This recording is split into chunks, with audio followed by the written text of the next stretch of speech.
तुंगभद्रा तटे पूर्वम भूत पत्तनम उत्तमम यत्र वर्णा स्वधर्मेण सत्य सत्कर्म तत्परा। जहां ऐसे लोग रहते थे कि शूद्र है तो अपना कर्म कर रहे, ब्राह्मण है तो अपना कर्म कर रहे, वैश्य है तो अपना कर्म कर रहे और क्षत्रिय है तो अपना कर्म कर रहे। अपने कर्म से कोई पीछे हटने वाला नहीं। जिसका जो कर्म है अपना अपना कर्म करके अपने अपने उदर का पालन करते हैं, भगवान की भक्ति में रहते हैं, मर्यादा में रहते हैं, धर्म का आचरण करते हैं। ऐसे नगर में आत्मदेव परे तस्मिन् सर्ववेद विशारदा श्रौत स्मारते निष्णातो द्वितीय एव भास्कर। दूसरे सूर्य के समान चमकने वाला एक आत्मदेव नाम का ब्राह्मण रहता है। सामान्य ब्राह्मण नहीं, सर्ववेद विशारदा, सारे वेद पुराण कंठस्थ है उसको, विशारद है। सौत स्मार्त निष्णात, सौत ब्राह्मण होता है। ब्राह्मण भी 8 प्रकार के होते हैं, स्कंद पुराण में बताया। मात्र ब्राह्मण, ब्राह्मण, श्रोत्री, अनुचान, भ्रूण, ऋषिकल्प, ऋषि और मुनि, ऐसे 8 प्रकार का ब्राह्मण होता है। शास्त्र पुराण में लिखा है, स्कंद पुराण में। विवेचना किसी और दिन बता देंगे। सौत ब्राह्मण आत्मदेव महाराज बड़े ज्ञानी, भगवान के परम भक्त, धर्म का आचरण करने वाले ऐसे ब्राह्मण आत्मदेव महाराज। लेकिन वे भी संसारी लोग से रोगी। क्या संसारी रोग है महाराज ने को? बोले इनकी पत्नी धुंधुली,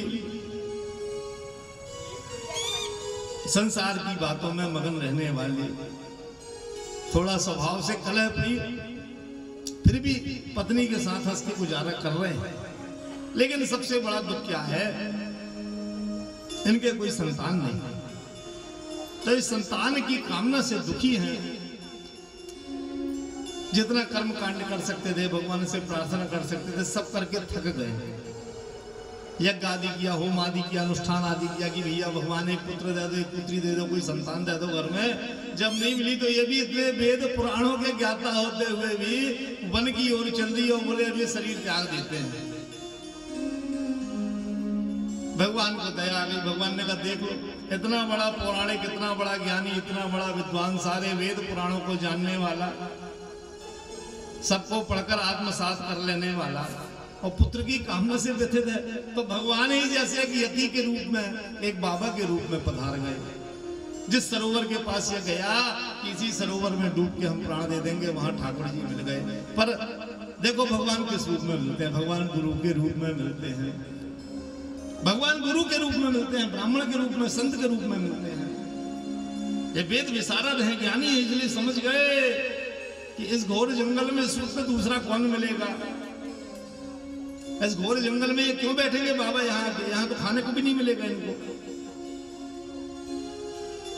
नगर और जंगल के बीच के सरोवर में क्या कर रहे हैं? यदि ये जंगल में रहने वाले होते तो घोर जंगल में रहते, और नगर में रहने वाले होते तो मैं इनको जानता। ये प्रथम दृष्टया है, पहली बार इनको देखा है। ये नए हैं जरूर, ठाकुर जी हैं, पहुंच गए उनके पास। बोले बाबा जी को दंडवत है, प्रणाम है। संतों में श्रद्धा, गुरु में श्रद्धा, श्रद्धा दी, समर्पण दिया। उन्होंने कहा बेटा शृणु विप्र मया ते अद्य प्रारब्धम तु विलोकितम। हे विप्र, हे ब्राह्मण, हमने तेरे भाग्य को पढ़ लिया, हम देख लिए, हम सब समझ गए। बोले महाराज बस वही संसार का रोग है।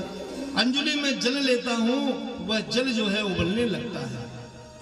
हमारे पितरों की श्वास प्रश्वास से वह जल गर्म हो जाता है कि आज ये जल दे रहा है, कल को जल कौन देगा, कल कौन तर्पण करेगा। मैं डर जाता हूँ भगवान, मेरे पितरों को और मेरे जाने के बाद मुझे जल आदि कौन प्रदान करेगा, कौन गया में पिंडदान करेगा। अब आप तो सब जान गए हैं, एक पुत्र की तो कामना है। ठाकुर जी का प्रेमी हूं, क्या ज्यादा मांग लिया, एक पुत्र तो चाहिए, बस नहीं दिया, इसलिए आज अपने प्राण को समाप्त कर दूंगा इसी सरोवर में।